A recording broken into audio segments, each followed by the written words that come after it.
Friends, Imran Khan साहब की नाहली का फैसला इलेक्शन कमीशन ने जारी किया। इसके जो एक पोर्शन मुझे मिला है उसके हवाले से मैं आपसे डिस्कस करना चाहता था। इन्होंने सहारा लिया है आर्टिकल 63(1)P का, जो ये कहता है कि अगर कोई मेंबर मजलिस शूरा जो है वो किसी और कानून के तहत नाहिल हो जाए तो वो जो है वो डिस्क्वालिफिकेशन की डेफिनेशन में फॉल करेगा और वो सीट से अपनी सीट से डिसीट कर दिया जाएगा। अब आ जाते हैं ये किस कानून के तहत नाहिल किया गया है। इनको नाहिल करने का जो ये फैसला है, ये जो कोशिश है, ये कोशिश की गई है इलेक्शन एक्ट 2017 के तहत, और उसमें मेनली सहारा लिया गया है जो इनका सेक्शन है 132, 137, 167 एंड 173।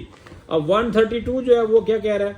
132 डिफाइन करता है कि आपने इलेक्शन एक्सपेंस की डिटेल देनी है इलेक्शन कमीशन को, और जो सबसे खतरनाक इसके अंदर सेक्शन है वो है 137, जो कहता है submission of statement of asset and liabilities. यहाँ पे इमरान खान साहब को उन्होंने कहा है कि इन्होंने इनकरेक्ट और फॉल्स डिक्लेरेशन दिया है रिगार्डिंग देयर एसेट्स, और इस हवाले से उन्होंने करप्ट प्रैक्टिस की है। अब हम करप्ट प्रैक्टिस को देखते हैं। करप्ट प्रैक्टिस 167 में डिफाइंड है, और इसके अंदर मुझे समझ नहीं आ रही कि ये डायरेक्टली उसमें ले गए। सिर्फ एक चीज इसके अंदर आती है कि अगर कोई मेकिंग और पब्लिशिंग अ फॉल्स स्टेटमेंट और डिक्लेरेशन, ये 137 से 167 का सहारा लिया, और 167 के बाद 173 का सहारा लिया। 173 जो है वो भी फॉल्स स्टेटमेंट डिक्लेरेशन के मुतालिक है। और एक चीज मैं बता दूं कि ये कहते हैं पेनल्टी फॉर करप्ट प्रैक्टिस क्या होगी। पेनल्टी जो है वो offence of corrupt practice shall be punished imprisonment for term extend 3 years, और उसके साथ 100,000 रुपीज जो है वो फाइन होगा।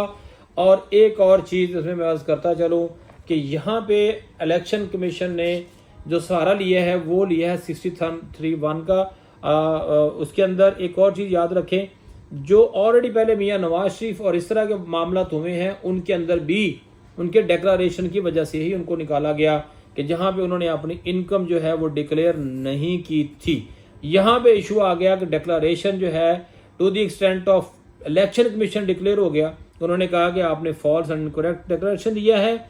इसकी डिस्क्वालिफिकेशन के हवाले से मेरा नुक्ता नजर ये है कि एक नई डिबेट आ गई है मैदान में कि अब डिस्क्वालिफिकेशन कितने सालों के लिए होगी, और क्या ये डिस्क्वालिफिकेशन करेक्ट है या गलत है, सही है।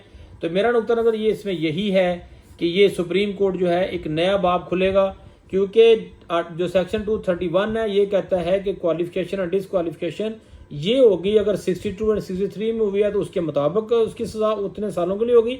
और 232 कहता है कि डिस्क्वालिफिकेशन अगर इस सेक्टर में ऑफेंस में आपको सजा हो जाए या ट्रिब्यूनल आपको guilty of corrupt and illegal practice declare कर दे तो आपकी 5 ईयर जो है आपकी डिस्क्वालिफिकेशन एक्सीड 5 ईयर से ज़्यादा एक्सीड नहीं करेगी, और आप उस 5 साल का यहाँ पे इम्पोज होगी प्रैक्टिस। अब आ जाते हैं कानूनी नुक्ता नज़र से, क्या ये करप्ट प्रैक्टिस है या नहीं है। देखिए, डिक्लेरेशन के अंदर आपके एसेट्स एंड लायबिलिटीज बहुत आपने डिक्लेयर करनी होती हैं, और अब तफसीली फैसले के बाद हम इससे बात करेंगे कि ये कितने साल की जो है वो ये नाहली बनती है, और अगर नहीं बनती तो क्या आया जो डिक्लेरेशन इमरान खान साहब ने दिया वो दुरुस्त है या गलत है। इसके ऊपर टाइम विल स्पीक्स। और मैं आखिरी बात करता चलूँ कि पार्लियामेंट्री पार्टी का जो एक खेल था वो शुरू हो चुका हुआ है, और स्टे ज़्यादा लीडरशिप जो है हमारे मुल्क की रिक्वायरमेंट होती है, और वही प्रैक्टिस यहाँ स्टार्ट की गई है। अल्लाह ताला हमारे मुल्क के लिए बेहतर करे। We hope for the best. Thank you very much.